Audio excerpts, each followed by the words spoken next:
Happy New Year and welcome to GM Tips, the first one of 2017. I hope everybody had a great holiday.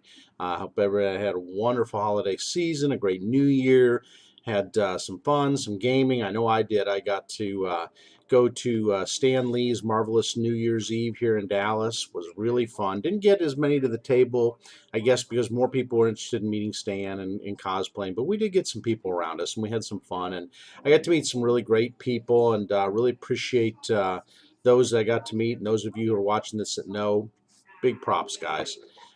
So, today's topic for the New Year's, I'm going to spend this year just letting you know, diving a little bit deeper into a little bit more what I call intermediate topics. And one of the topics I'm going to discuss is magic and how to handle varying degrees of magic in the world you design. Whether it's something that you take as a pre-design and modify it, whether it's one you do from a sandbox type of thing and create it yourself as a homebrew, whichever one you choose, we're going to look at magic and how do you handle it in the varying degrees. Now, first thing you got to decide with your world, if it's already not pre-decided for you, and you don't want to modify it, is how much magic and what magic level do I allow in my world?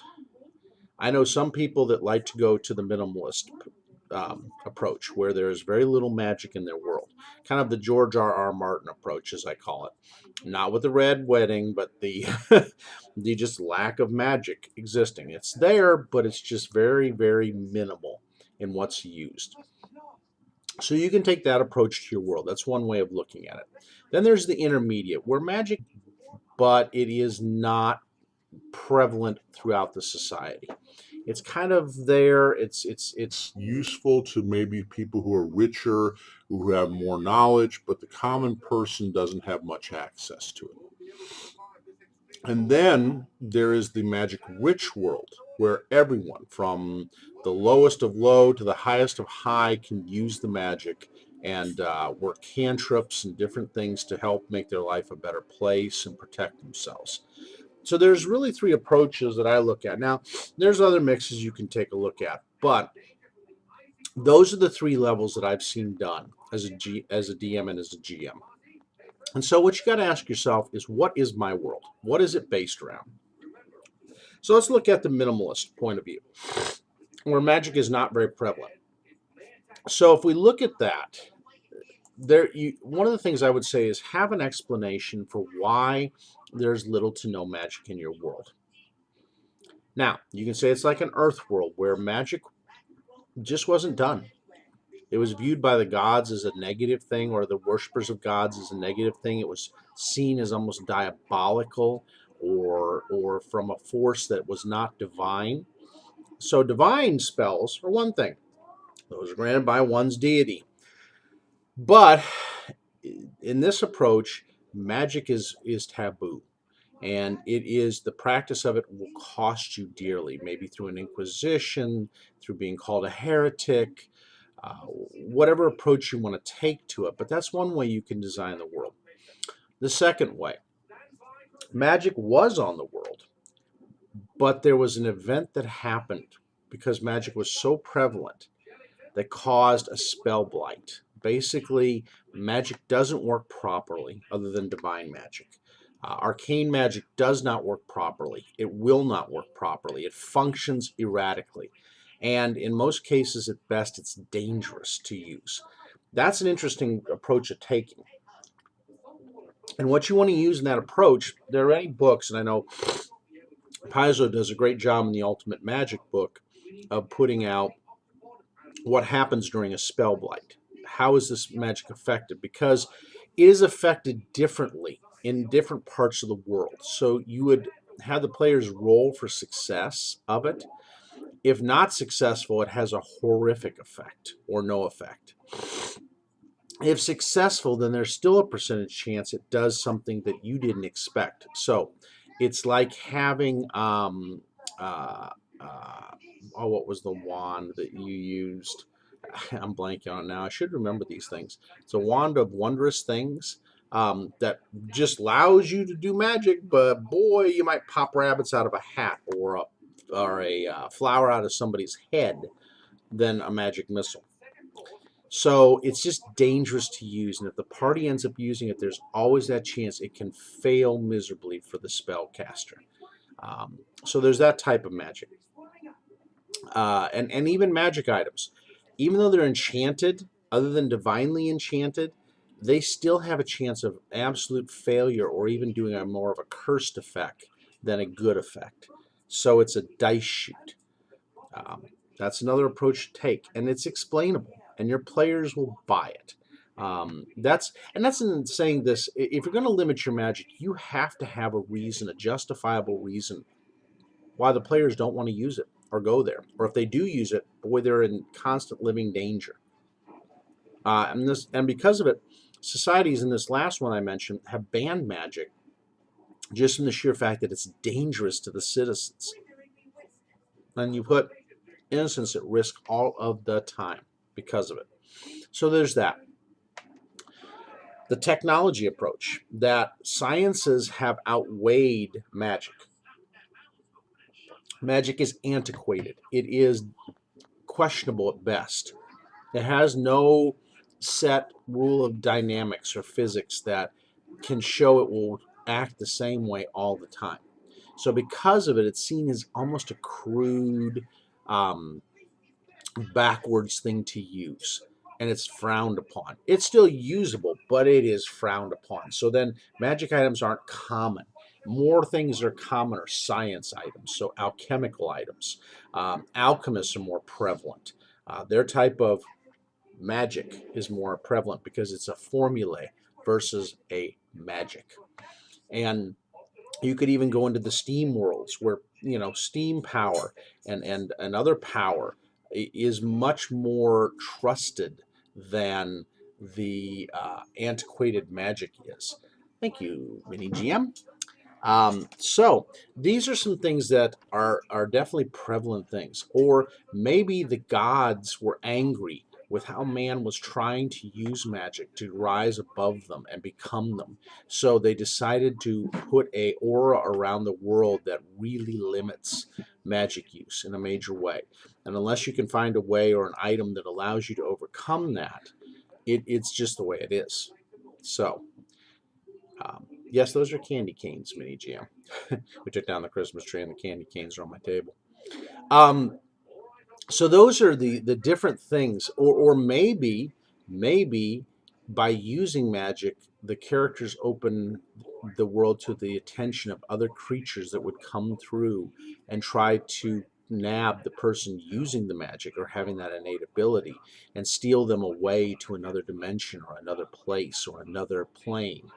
Um, so that's something too that you could use. It's almost like it's dangerous, the kaiju effect, as I call it. You're going to have something really nasty potentially coming through to grab you every time you use your magic. So those are ways that you can, as a GM or a DM, limit the magic on your world so that players really treasure it and almost have to hide it in its existence because it's not something common and not very trusted. Or maybe it's just a lost art. There was a Holocaust that came to the world, and the survivors rose up, but they lost the ability and the knowledge of that magic. It was buried away in vaults and places. So it's almost a rediscovering of it.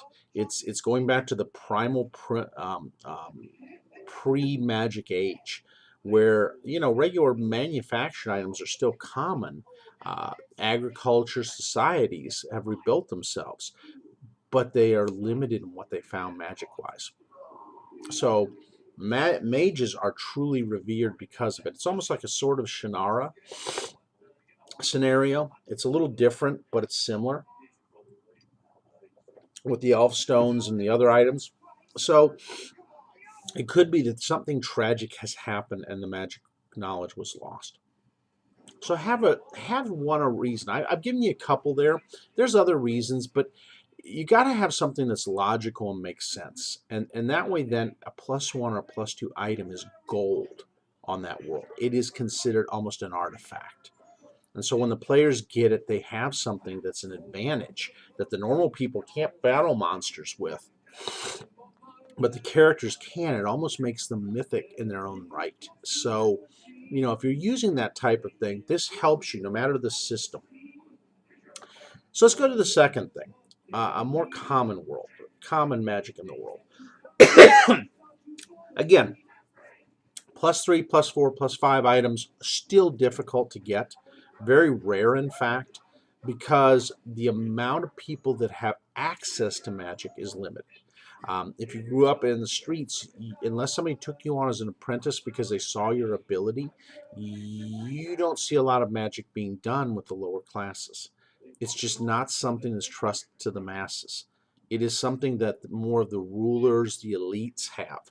And unless you're part of that and welcomed into that, um, it's just not prevalent. Now, see, that causes some division too, because then the underclass has basically no way of dealing with things, and they're almost envious, jealous, covetous of anything they can get their hands on magic-wise. Um, the elites, to them it's fairly common, and but again, they don't make a lot of items for the masses because why would you? You don't want to enable the masses' abilities to get that. You protect the masses. So it's almost like a 1984-esque world or a Fahrenheit 451, where the upper class has, but the lower doesn't. And so it will limit things. Now it'll cause some divisions and schisms, and it causes some envy and some black marketeering and other things that go on that normally wouldn't. And if your players aren't of that elite, then getting access to it is going to be more difficult. And so spellcasters find it really tough to go up levels. And or they can go up levels. They have the innate ability, they just don't have the knowledge of what to cast. So you can have quests where they're rediscovering that or finding things of their own so that it becomes a much more prevalent thing. So keep that in mind. These are all things that you can use that will help your players and really set things better. Hang on, I'm going to adjust the camera a little. There we go. So now you got a little better sight of me. So that's another type of approach you can use for Magic. I kind of like it sometimes because then when you got all these players that want, oh, I want this uber magic item or this uber rare material, it's justifiable they can't get their hands on it easy. Why? Because they're not allowed to. They're not of the class, or they're not enrolled with a special group. And even if they are, they're not just handed it. It's not something, it's a privilege. You earn it. You find it. You get the right to have it. And even if you find something on your own, you're under the penalty of, if you don't turn it over to the authorities or the upper class, they will take it from you and imprison you for having it. So keep in mind, this opens a lot of possibilities and fun. Another thing that limited, maybe there was a contract between the Fae of that world and the people who are the humans and the more common folk. The Fae have tons of magic, but the Fae made a bargain with the world for some exchange that limits the amount of usage of it on that world. So that the Fae still have the upper hand, and if you want to go get magic, you have to go make a bargain with the Fae to get it. And you know how tricky that is. It's kind of fun. So it's another approach you can take to it that makes some twists and turns and fun with it. And again, justifiable with your players. They're again, how do you argue that? You can, but you really don't, because it's the mechanics of the world and how it's come to evolve. So again, don't everybody's spoiled sometimes with worlds like Forgotten Realms and Golarion, the Inner Sea, and some other worlds that are magical, mystical worlds. And they forget that there are worlds that aren't so magic rich, magic accessible. Um, it's just not very commonplace. And so when you reward them treasures and stuff, you pick and choose the knowledge you give them, and it becomes really precious to them. A third level spell becomes precious for them to get their hands on. because normally they don't have it. Even if they're there, then they can use it. And there's nothing more frustrating. Think about it. You're a spellcaster, and there's nothing more frustrating than you don't have access to the spells that you can learn, or you're limited. Okay, so I get Blink, Dispel Magic, or Lightning Bolt. Boy, that really makes my life heck. What about Haste? Nope. What about Slow? Nope. Just don't have it. You know they exist. You know they could exist. You've heard rumors, but you don't have hands-on for it. And so they can go to thieving or black marketeering, maybe getting a spell that may not work exactly because it was made on the black market and parts of it were kept out purposely by the upper government or the elite. It makes a lot of twists, doesn't it? And it makes it a lot more fun to play.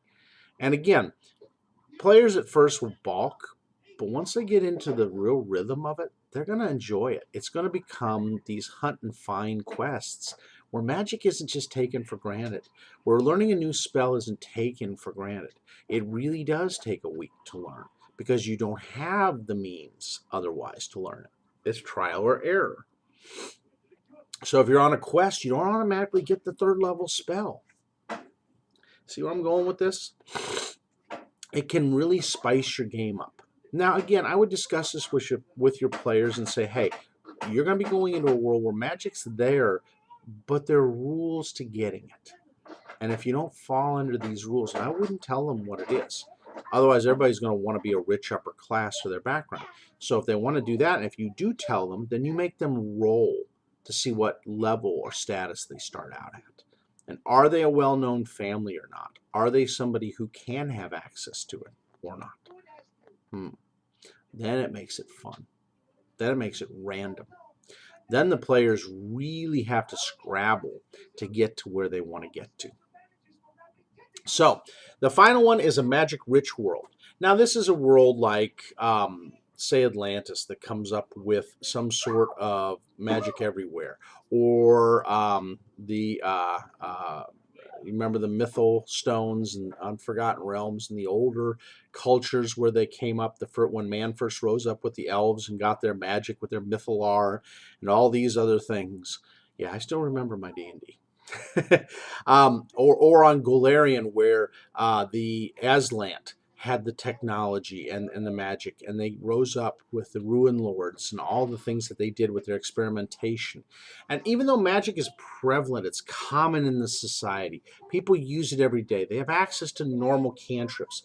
The rarer, you can still make spells rare. You can still go through the spell list and say, these are common. However, these techniques are more forbidden or for more unique groups or societies that learn them.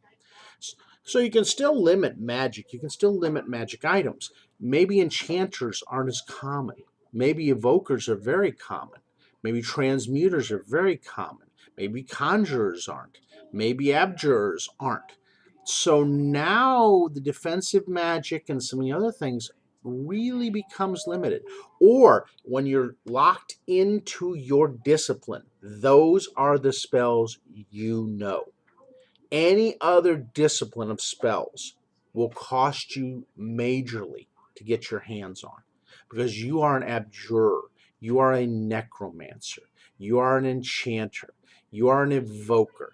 And these things now all of a sudden become really, even though magic's common, they're still challenging to get your hands on. Magic items that have to do with them are challenging because they're only made by that side of the society. Maybe there's limitations. Maybe that one of those groups died off because of their experimentations, and very few of them are prevalently around anymore, kind of like the Ruin Lords. You got to look at these different things and say, how do I want to play with magic on my world? Don't just always make it common or everything's commonplace. Maybe certain things are forbidden or frowned upon or special rituals have to be done. You can spice your world any way you like. But this is why I want to have this discussion on magic, because so many people say, oh, well, magic, yep, there it is, or oh, I don't want magic, and there's no explanations. do some thought into it. Really enrich it. Make your world a little step different. Even if you're using Golarion, say there was something that happened, that you're in an alternate timeline of the Golarion that exists on the regular timeline. Or you're in an alternate timeline of Forgotten Realms Faerun. Or you are an alternate timeline of Greyhawk or Ghostwalk or any of these other worlds or Eberron. There are different places that you can do a divergence from the norm. And the cool part is it really makes it different. Or let's, if I forget, sorry, Cobalt Press, the world of Midgard, or Purple Ducks and their world. Oh God, Purple Duck, you're gonna kill me. I forgot which one your world is. There's so many different worlds. There's too many. You can do it the same for Monty Cook's worlds. You can do the same things for the Iron Kingdoms. You can do it for all these different ones. Now, again, doesn't get as much into the sci-fi this time, but we'll get there. Open Legend will allow you to create a world like this very easily. So keep those guys in mind in the rule system there.